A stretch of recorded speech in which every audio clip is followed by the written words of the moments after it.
welcome to the OnlyBets Sports Podcast here on your Friday to give you the best bets in sports for today and for the weekend.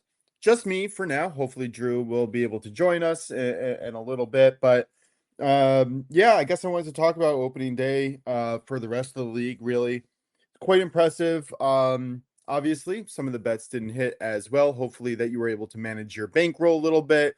Paul Skeens, I mean, he had the worst start of his career. And I think I can honestly and safely say that he didn't even make it through the first inning. He gave up 5 runs. Shockingly, I don't think anybody expected that, but it's going to be very interesting, and I think better for him in the long run, learning how to work through this adversity. So, something to note: cooler weathers, temperature, does take a little bit off your pitches from a pitcher, so it is a little harder to pitch right now. I do expect it to get easier as the weather warms up just a little bit, so something to keep in mind. But what about that game? I mean, 11-7, that really kind of doubled the total runs of that game. I thought that was impressive. Milwaukee beat the living snot out of the White Sox, even though we did hit our plus 750 home run. That was exciting. Munetaka Murakami blasted one out of the park. I think it must have been in the 8th or 9th inning. But for a plus 750 for my first home run pick of the year to cash, that was pretty cool. But anyway, let's get to the recap fully. Pirates first 3 money line did not cash. Red Sox first 5 money line. I really only lost my first 5 plays because they ended in 0-0s. So the Red Sox first 5 money line didn't come through. The 4-leg parlay with the Astros, Tigers, Dodgers, and Mariners, that cashed partially because 2 of the games ended in 0-0. That didn't work. So also in the first 5 win, only 2 out of 4 cashed. My 2-leg parlay in the NHL, that cashed, no problem. The Penguins should have just taken the play that the model wanted me to play. They won outright. That would have been a really nice plus money play, but instead we get a 2-leg parlay at minus 145 cash. No plays in the NBA for me, but 1 for 1 in the college basketball. Illinois, Houston, that went under 139.5. That was not a good shooting game from Illinois. Anyway, and then Arizona, they just dominated, as I kind of expected, even though the model went the other way. I had to go with my heart. I kind of knew that Arizona was going to, yeah, that was they're just so powerful. There's a reason why they're the number 1 pick to win the whole thing. Yep. Anyway, let's move into it. I have 1 play for the MLB today. Didn't want to get too fancy or crazy. I want to see more data before I start diving in a little bit more thoroughly here. And I also did notice that a colleague of mine, Matty Ice, is also on the same play, which always makes me feel nice and fuzzy inside. So I'm going to go to the Royals Braves here. I think there's a lot of value on the under in the first inning, the first 3 innings, and the first 5 innings. You're getting Chris Sale back. He is one of the best pitchers I've ever seen in baseball. I know I said that yesterday about Skeens, but Chris Sale is just an absolute beast. His control is basically perfect. He understands how to get weak contact from batters.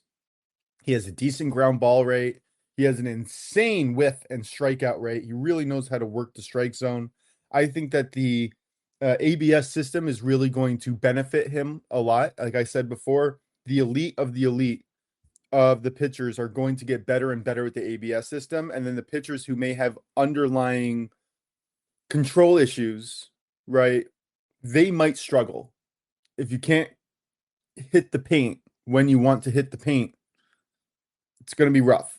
So Chris Sale, 6.3% barrel rate, 35.5% hard hit rate, and over 30% of his whiff and strikeout rate, and a great walk rate under 6.5%. And this guy is just someone that you want to back every single time that he's on the mound, and we probably will. On the other side, Cole Ragans, he also phenomenal. He can work himself out of trouble. He has a 34.8% whiff rate, which is I mean, that's got to be top 5, top 2% in the entire MLB. I mean, this guy is just an animal. Um, Hey Drew, welcome on. Just let me finish my take here. But I'm going through the Chris Sale, Cole Reagans, Royals, Braves game. I'm loving the first inning under, first three, and first five under. And the real metric that I want to get to here with Cole Reagans is even though he gives up a decent amount of barrel rate at 9.5%, it doesn't translate into hits from the opposing batters. He has an expected batting average of opponents at 0.187, which has also got to be in the top 5% in the entire MLB.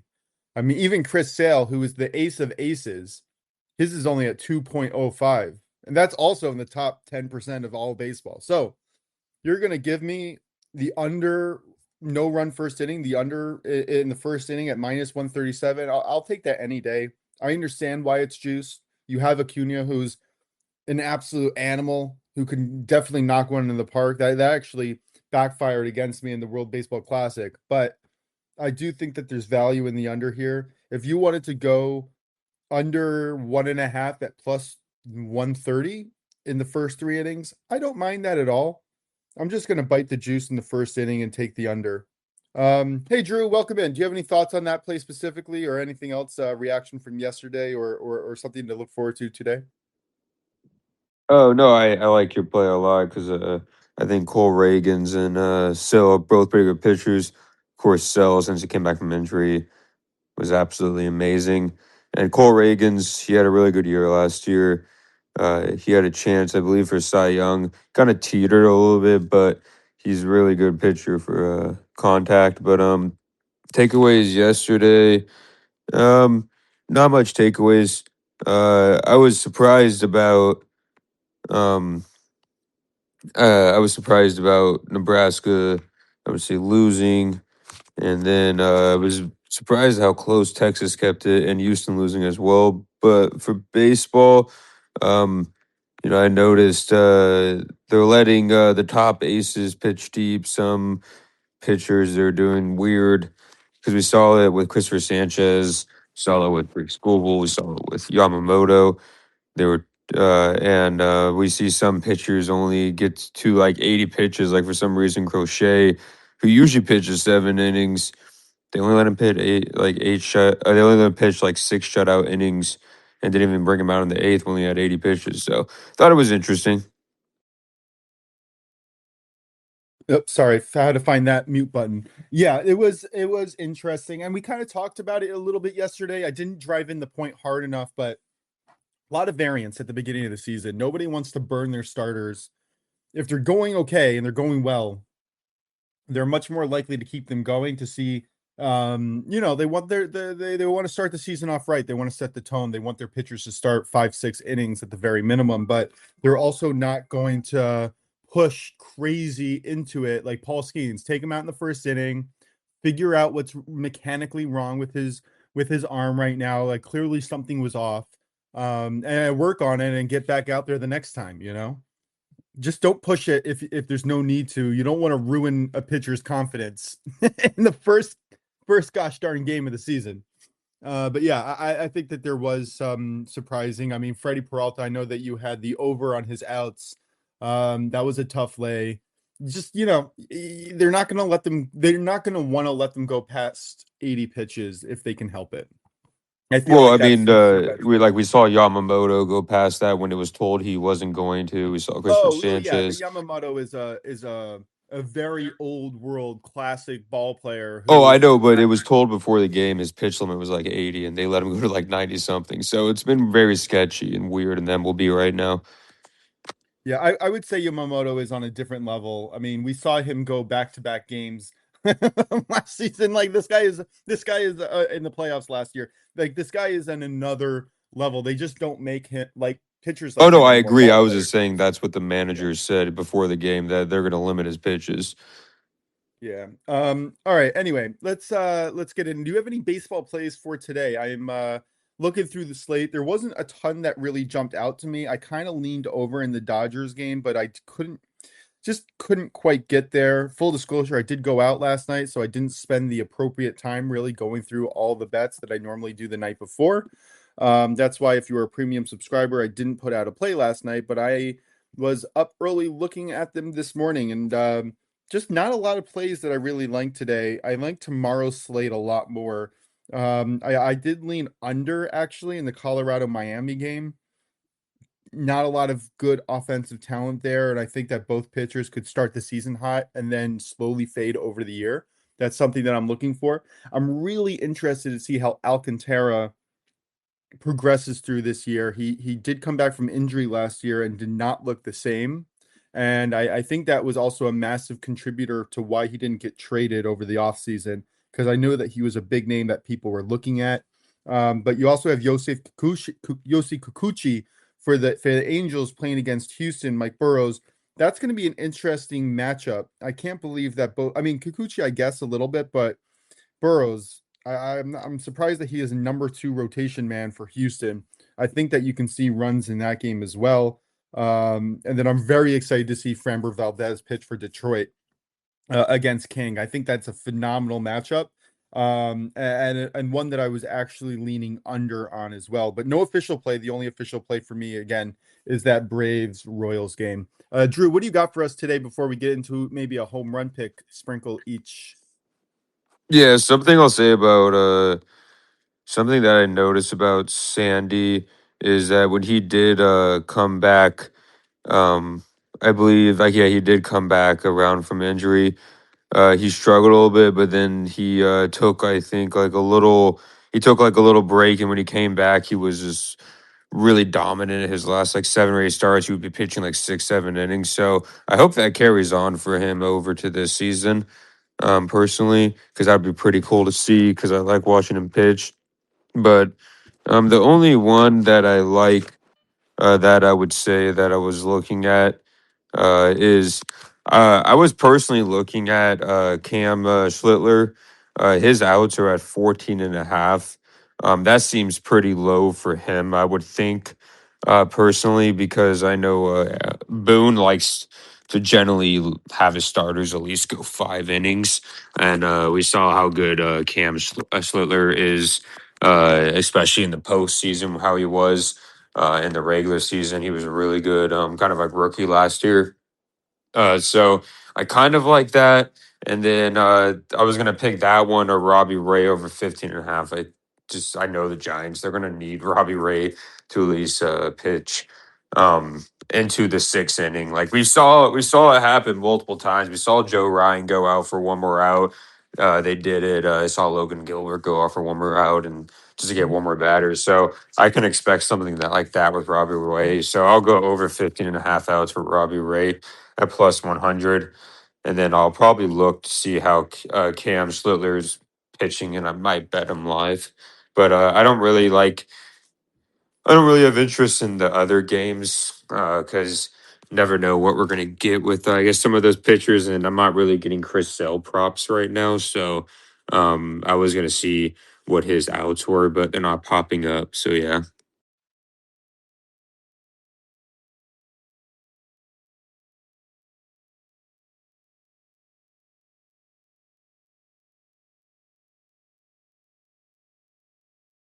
But yeah, that's it for me. Ha, sorry, I was just talking, responding on mute. This is just not my day, guys. I'm sorry. But yeah, Chris Sale is one of those old school classic pitchers who will regularly go 17, 18 outs. He is one of my favorite pitchers to watch. And you know, that big burly frame coming down at you is not easy to deal with, that slider in any which way, shape, or form. Yeah, Schlittler, I'd be careful with. He could, if he's in a good groove, they'll let him go. They'll give him a leash, but if he struggles in the 3rd or 4th inning, Yeah. his pitch count could go up quickly, and I don't think that the Yankees are going to. Again, they want to keep his confidence up. You don't want to let these guys go too long. Like Luis Heel, they let him go too long last year in certain situations, and it burned his confidence to a point where he just wasn't the same pitcher as he was at the beginning of the year anymore. Um, so yeah, something to keep in mind. I'm very excited to see how Schlittler does this year. Obviously, he was one of the best stories for the Yankees last season. starting and doing phenomenal in multiple playoff games. But I'm just gonna wait and see on my own for player Yeah, props and just I'll yet. say you make a good point as well because I remember after Sutler had that amazing game against the Red Sox when he pitched against the Blue Jays. He didn't do as great later on, and then Boone kept leaving him in, and I think Boone's learning from that mistake. Like he knew he left Schiller in too long in that Blue Jays game. Yeah, yeah. I mean, there's only so much they can do. These guys are young talent. You have to learn how to manage, and you're playing up against some of the best players in the entire world. So, got to be careful. You just got to be careful. All right, let's get into it. You have college basketball today. That was phenomenal games last night. I really enjoyed watching. We got our upset, Illinois. Um, didn't see that coming. I don't know if anyone did. Iowa and Illinois. Um, good for them though. Do you have any thoughts on that? Oh yeah, Houston just like honestly, they just couldn't put the ball in the basket. I mean, Illinois was playing good defense, but it wasn't like they were what's it called? It wasn't like Illinois has been like suffocating defense. It was a brick fest for a while on both sides, and all of a sudden Illinois, went on a 17-0 run, and Houston just looked lost on offense, and nothing was going in. They didn't look organized or anything, and I know that's going to hurt the seniors on Houston as well because if they even had a little of offense, they held Illinois, one of the top offenses. Actually, I think it's the top offense in the nation, like 65 points. So that's a bad loss for them. And then Nebraska, Iowa, that was a great game as well. Iowa shot amazing from three, so did Nebraska, but then Iowa pulled away at the end. And, tough loss for Nebraska. They had the lead most of the game. And then Iowa just made the better plays at the end of the game. And then Purdue won on kind of a buzzer beater ish with Trey Kaufman Wren against Texas, and that was a really good, of course, win for them. And then the Arizona game, that game was just that game was a demolition job from start to finish. So yeah. Yeah. Do you have any looks for tonight? I mean, we have some really big games going on. St. John's Duke. I mean, that's got to be the game of the day. But then you look at Alabama, Michigan, and you're like, gosh, that's the game of the day. And then you could just look a little bit further down the list, and you got Michigan, UConn, and then Tennessee, Iowa State. I mean, this is just one of the greatest slates of college basketball you'll ever see on any day. This is really exciting. And then tomorrow you have some really fun games. But honestly, tonight is really where I'm looking at for some value. Do you have any plays for tonight? Yeah, so it's hard because personally, like the St. John's Duke game is very interesting. I think St. John's I personally think St. John's, especially with Duke missing probably Caleb Foster. I'm going to see if he's playing. I think they're overall better team and just a bad matchup for Duke. But at the same time, though, St. John's does have shooting woes, and Duke will make will make punish you for those. I don't know how Duke's going to handle the four court press and all that above. So I'm probably going to stay away from that game. But if I had to lean for the game, if I had to make a bet, it would be St. John's +7, I would say. So I don't know if you had a take on that game. I did, and then I lost it because my take was, and this is a model play that I have, the over, but the over 139. And it just moved too much now so that I don't see any value on the number anymore at over 141 and a half. I might be pivoting to the over on Alabama, Michigan, but no official play for me yet. But I do like all three games tonight, or I should say the three main games tonight that I'm looking at: St. John's, Duke, Alabama, Michigan, and Michigan State, UConn. All three of those games, I like the over a lot. I think that we're going to see highly competitive games going back and forth, and I don't want to touch the spread in any of these games. I would consider maybe no. I was gonna say maybe I would consider like a Michigan Duke money line parlay, but I don't really want to touch that either. I just want to sit back, root for points, and just enjoy the games. I'm not Yeah. interested in kind of getting involved. I have my brackets. I have some future picks that I'm on some of these teams, so I'm just gonna let it ride. Yeah, that's kind of how I feel. I don't really have much any kind of like spread picks per se because the Alabama Michigan game, Com's gonna want to join stuff. I might do like the over for it.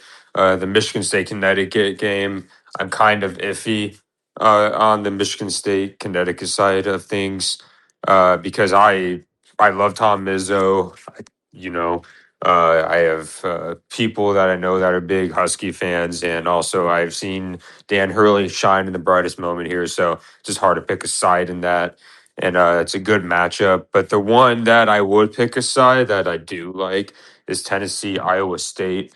Joshua Jefferson might come back. He like removed the boot, but even regardless, I like Iowa State here. I know Tennessee is a big team, but Iowa State also is a suffocating defense, and I think they have a much better offense than Tennessee. And the thing about them, they don't just rely on the three; they can shoot the three. And we saw Tennessee, guard the three really well, but I think Iowa has good enough ball movement to where they can definitely beat them doing that. Like we saw a similar team in Kansas play Tennessee on a neutral court, and Kansas did beat them earlier in the season. It's just Tennessee; generally struggle when they face like top defenses, and they get very stagnant on offense and go in scoring lulls. They rely a lot on paint points and only a couple of people to make 3 pointers. So I kind of like Iowa State minus 3.5. Personally, I like that look. I don't mind it. Like I said before, I'm personally staying off. I'm just watching the games.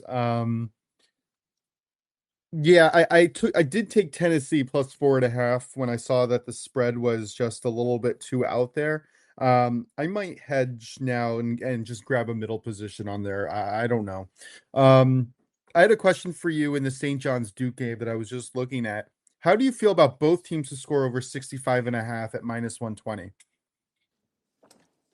Ooh, let me think. Yeah, St. John's. I think there was like one time I can remember they didn't score that much. They scored like it was like 40 points because they missed like 30 something shots in a row against UConn. Uh, I would say St. John's likes to run in transition. I think they'll get steals, and also I think Duke should be able to expose uh, the perimeter of St. John's, because St. John's is a good perimeter guarding team, but they do have a couple guards that are small, and I think Cam Boozer will be able to do pretty decently against the edge of four. So yeah, I honestly kind of like both teams to score over 65 Yeah, personally. my thinking was this: if you're going to have a full court press, the only real way to break it is to play fast and move the ball quickly, which they can do. And either it's going to be a 20-point blowout for Duke, or St. John's makes it competitive and plays an up tempo game. And the over has moved. That's what I like to play, but the over has moved too much. And this kind of gives you're playing basically the underdog and over in the over 65.5 for both teams to score. I'm going to put a quarter unit of this just to track it. Not an official, I guess it's an official play, but it's just really just a sprinkle for me. All right. Anything else in college basketball before we move into the association? Because we got Prince of Picks and he has a play for us. Oh wait, you said both teams to score over 65.5 is minus 120. Yeah. Oh, okay. Yeah, I was doing the math. That's actually, yeah, it's not bad value because you get like 10 points of leeway from the actual over the over is right now. So yeah, I like that. All right, I'm gonna put it in then as a half a unit play for myself. Sorry guys, usually I do all this work on my own and then bring it into the show. Like I said, kind of partied out last night, so just making it up from there. All right, the association here. I'm excited to get into it. We have not the craziest slate, but definitely some games. Prince likes the Warriors, Clippers, and Lakers team totals over 114.5 at plus 103. The only reason why this play of his didn't come out the other day was because Miami Heat decided to show up and play defense. But you have the Warriors. Who are they playing here? They're playing Brooklyn. Oh no, sorry, Washington. Also, just a Same rollover thing. team. Yeah. um, yeah, the Clippers, they're playing Indiana. That's also like a lay down type of team. And then finally the Lakers against Brooklyn. So yeah, he's picking three teams that can't play defense. I love this play a lot. I'm definitely going to be playing it for more than just a half unit of my normal money. What do you got for this slate, man? Um, Let me see. Yeah, when I was like looking at it, the some of the I found some of the games interesting. Miami Heat versus Cavs. I feel like we've seen them play 100 times already this year against each other. I don't know. You feel like that sometimes. Some of these games, it's like, didn't they play already like 4 or 5 times? But then you find out they didn't. Um, but what I was looking at, and I know the Nuggets are a high scoring team. They're actually the highest scoring team, and they're highest scoring team in the whole NBA. But they're facing the Jazz. The Jazz have given up like completely now. Like there used to be where the Jazz, if you look at them, like they would at least try to score points and compete in some way.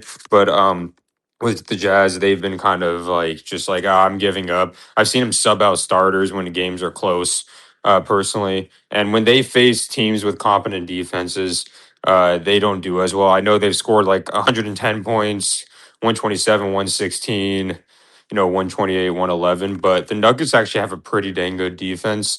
And I know they allowed the Suns to score a lot, but I personally think that 249 points is too much for this game, because like I'm seeing it as like, hey, the even if the Nuggets score 135 points, right? And the Jazz score 105 points. Even if the Jazz score like 110 points, this would still hit. So I just think that's too many points for a team that's given up completely. Yeah, yeah, I hear that. There's a lot of games and teams that are going to just be probable blowouts where you can really count on one team kind of. Again, we're not saying tanking, but we're saying tanking. All right. Anything else in the association before we get into the NHL, which I don't understand. Why do they have 2 games, 20 games, 2 games, 20 games? Like, why can't you just have a consistent slate every single day? It really infuriates me. But anyway, any other thoughts before we move on to the NHL? No, but you're absolutely right. Like you said it perfectly. They're not tanking, but they're tanking. So no other ones I was interested in. I would say the Warriors. I hope it's not a barn burner again like the Nets was, but I think the Warriors woke up and realized that, they almost lost to the Nets. So yeah, that's it for me in NBA. Yeah. Um, yeah, it's really a while. But anyway, all right, 2 games in the NHL. This is going to be a really hopefully a fun slate where both underdogs don't win, because that was very frustrating the last time that we had 2 games. Everybody in the world put the Sabres against I think it was the Bruins on their money line parlay, and they just laid an egg. It was just embarrassing, but I do like them to bounce back tonight. Not confident in the 60-minute money line, so I'm going to take the juice at minus 150. Buffalo Sabres over Detroit at home. I mean, and you're looking at it. Detroit just lost the last 2 straight against Ottawa and Boston. They've lost the last 3 out of 5. Buffalo, on the other hand, has lost the last 2 as well, but they've won the 3 games previously, winning the last 3 out of 5. I just think that Buffalo is ready for a bounce back. I think this is a really nice positive regression spot. Have a lot more confidence in their team. We talked about it the other day. They have really good shot suppression. They have They have the better goalie. Their goals saved above expected GSAX is so far superior than Detroit that it's not even close. And again, that doesn't necessarily mean that they're going to win, but it pushes me to lean in that way. If the opponents control whoever controls the puck more, usually the team with the goal saved above expected and shot suppression wins the game. So I'm just going to take the Sabres. I don't have any confidence in the 60-minute money line here, although I definitely do lean there. So if you want to take the value on the money line on 60 minutes, I don't blame you. You can get it near even money. I'm just going to take the juice at minus 150 and take their money line just straight up. Drew, got any thoughts on this one or the other game? Yeah, so I like what you're talking about with the Senators for sure. I was interested. I think the Rangers win the game, but I'm not confident, like you said, in taking the 6 minute money line. But this juice is a little too much for me for Rangers. Like I like minus 150 is like kind of Oh, my. sorry, Buffalo. I'm taking the Oh Sabres yeah, yeah, yeah, money yeah. line Oh yeah, yeah. I know. I was talking about 150. the other game where Yeah, I couldn't touch that. yeah. I've leaned the Rangers 3 games in a row where they've had very advantageous scheduling spots. Their metrics show that they should be good. Chicago is not good, but I just cannot fathom betting on the Rangers right now after a really bad loss just a few nights ago. It kind of burned me, so I'm out. I'm gonna watch them. They're my team, literally my team. I'm a New York fan, but I can't bet on Oh them. yeah, yeah, for sure. I was saying like I'll probably just tail your pick with the Senators. When I was looking at the Rangers, right, the Blackhawks, which is kind of embarrassing. They haven't scored a power goal in 7 straight games. They just been awful. But then again, like you said, like they've had advantageous spots and they haven't come through like they should. So I'm just gonna watch the game and see how they're playing and stuff. And hey, if they win, they win. It's just minus 180 is too much juice. I don't trust them on the 6 minute money line either. So yeah. No, the value automatically presses to the other side, but you can't bet Chicago right now. You just You can't. you can. They've been awful. Yeah. All right, let's go with our home run picks of the day. Do you have one picked out yet? Oh, you can go first if you want. All righty.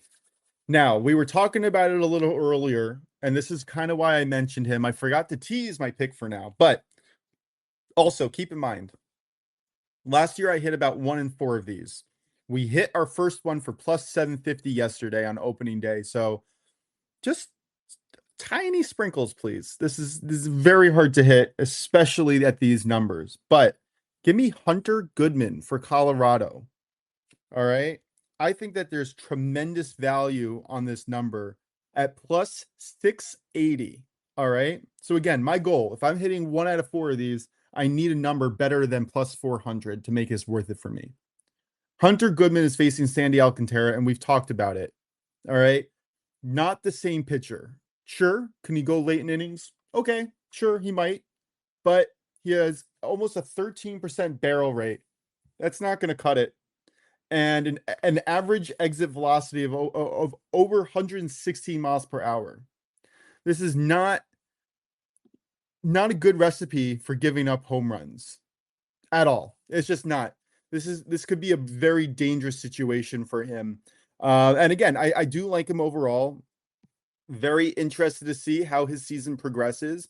But if you're looking at a pitcher who the only reason why he has a very low walk rate, and when I say very, it's not even very, it's just slightly above average at 7.7. From what I can see, it's because hitters are actually just hitting him. It's not because he's getting them to miss. He has a 20.9% whiff rate, solidly below average, 19.1% strikeout rate, solidly below average. His hard hit rate, 45%, solidly above average. When I say above, I mean it's worse, not better. It gets confusing when the lower number is better. Anyway, opponent's expected batting average is 262. You're getting a pretty good home run park overall. I think that he's in a high leverage spot in the lineup because Colorado actually has some hitters now, not a lot, just a few. I think that Alcantara is going to be on a high pitch count, like you said. He's going to get a lot of opportunities, but it's also going to create a lot of opportunities for Colorado to get hits. Um, I like the under in the full game. I did say that, but I also like home runs for when the runs are scored. Give me Hunter Goodman at plus 640. Sorry, what was the number again? 680? Yeah, plus 680. Absolutely love this spot at near plus 700. I think that this is just too good of a value. Now, if you're looking for who is mathematically most probable to hit a home run, maybe I would take a look at Shohei. I think he has a really good matchup as well in Dodger Stadium with 7 miles per hour blowing out. I think that's a good one. And then also Aaron Judge. He's facing Robbie Ray, who and you could tell me more about this, right? But he has sometimes trouble with control, and Judge has, I think it's 3 home runs and 6 career at bats against him. I'd have to check that exactly, but I think I remember reading that last night. Yeah, he So I did think well. He's done well against Logan Webb and Robbie Way. I think before the Logan Webb game, he had like 2 home runs and 6 at bats, and Robbie Ray's like 2 or 3 home runs and 6 at bats. Yeah, so if you're looking at like mathematically who's most probable to hit home runs, obviously it's going to be the guys whose numbers are at +2 to 300. But if you're looking for the most value at who to hit a home run, I think it's Hunter Goodman for today. All right. What do you think about that? And who is your home run pick of the day? Yeah, for sure. Oh yeah, I love Hunter Goodman. I think he's one of the most underrated catchers in the league, right? And I love the catcher love because I have a catcher that I like. It's the same game. I like Augustin Ramirez personally at plus. I think he's plus 440. Um, I really like him a lot. He's plus 440. It might be better value on DraftKings too. I've seen him on FanDuel for FanDuel like is plus plus five. 500. Yeah, he's plus Yep. 500. Something is, of course, we know Kyle Freeland. He's done well away, but he's also one of the lesser opening day starting pitchers. He is one of the worst pitchers at like striking batters out, right? And he's allowed 1.52 dingers per 9 innings. A year ago's righties mauled him to the tune of a 3.52 WOBA and 1.41 home runs per homers per inning. He actually led a more home runs per nine right-handed away from Coors than he did at home. But Gus Ramirez, he launched 21 jacks right in 2025. He had the breakout year, his rookie year, and he had a 37% fly ball rate against left-handers. So this is a great pitching matchup for him. And as we've seen, this dude can launch home runs. If you guys haven't seen him, he's on the Baseball Classic. The dude can hit bombs as a catcher. He's also one of the faster catchers too, like Hunter Goodman. So I like the catch for love here. I love that actually. I really do.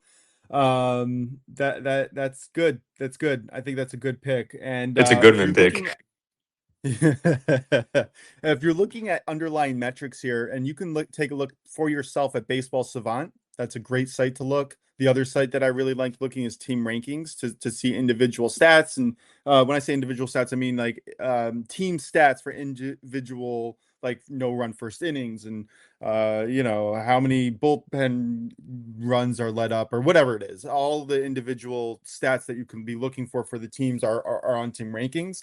But if you're looking at Baseball Savant, which is one of my favorite sites to look at underlying metrics, Kyle Freeland, the only thing that he's better than Sandy Alcantara in is he has a really low walk rate.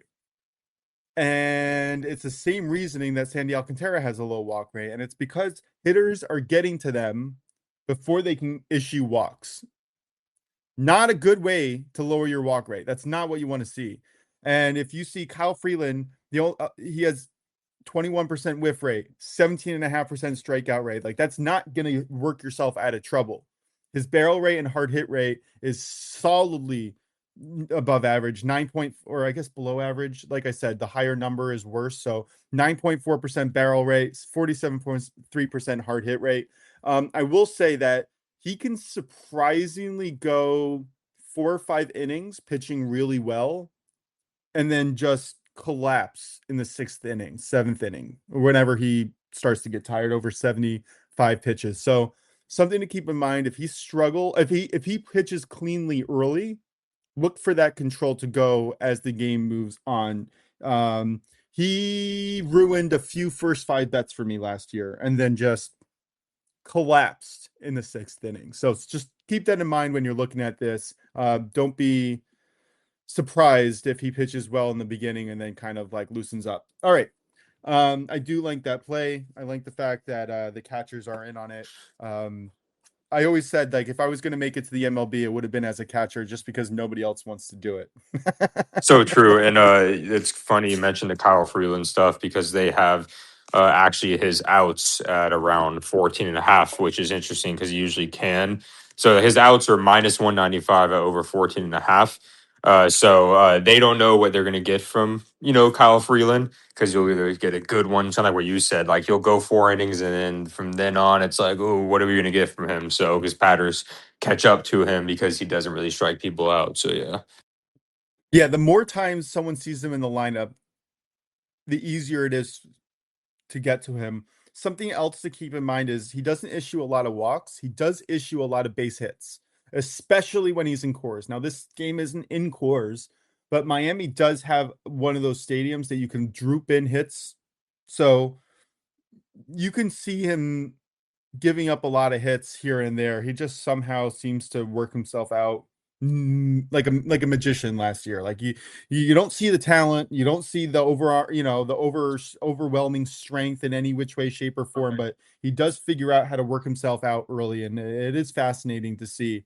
I'm remembering one specific game against the Dodgers last year where he just dominated them. But again, you had a lot of injury and load management Yep. things at that point, so it wasn't exactly the Dodgers. And that park is Um, very favorable. The Marlins Park is very favorable to right-handed pull hitters because it's short on the left field. yeah. All right, Michael, I did see that you requested to speak. If you have anything to ask us or go through, now's the time. I think we're gonna invite anybody who wants to come up and request to speak, to ask a question, or to give a take, or anything that you want. Now's the time. And then we're gonna recap our best bets and get on out of here. Not too much to get to today. I could talk about all these games in depth if you wanted to, especially in baseball. I'm really enjoying the season. I'm very excited that it's back. There was a few games that I wanted to get to that we didn't get to, like the Athletics Toronto. Very interested to see how both of these teams respond. The Athletics are pitching Luis Severino, who is not pitching in the A Stadium, AAA Stadium, so that should work out well for him. He did well last year when he was away from that stadium. And on the other side, Kevin Gosman, I think he could do really well. I think that's another look for a first five under. Again, not an official play for me. I only have one play for today.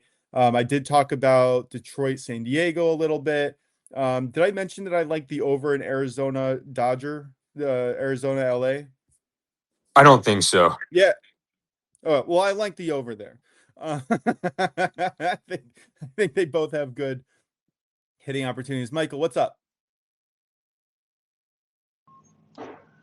Hey Mosh, are you here? Can you guys hear Yeah, me? I can hear you. What's going on? Hey, Morning. so as a Royals fan, I missed your first your best bet, but what uh, what do you like in that game? Because I'm looking at first five uh, runs under 3.5 at -105, or would you take something along the lines of anything like in the seventh inning?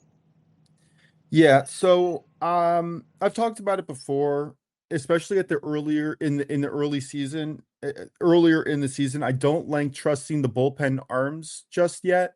Not not where I want to go in terms of reliance. I also am worried about pitchers starting the season kind of getting a little wary. Now, Cole Reagan's, I mean, like these two pitchers right here, they're not nobodies. These are really solid pitchers. I don't expect them to kind of get lost as the innings go. I would try to keep this in the first 5 innings or less for now. The over under 3.5 is a garbage line. That's terrible. I don't think you should play that. I think the value has been squeezed from there. If you can find the over under 4.5, I would be interested in playing that up to -140, -150. Otherwise, the less innings, the better. First 3 innings, oh, juiced at over under 2.5 at -155. That's gross. If you can find the first inning under at -140 or better, or -143 or better, I would take that. That's where I would want to go. I think there's value in the line up until about -150, honestly. Okay, so I've got under 3.5 at -135 for 4.5 innings. No. I mean, I think it's a fair line, but I would still go. What, do you not have the first inning under the no runs first inning?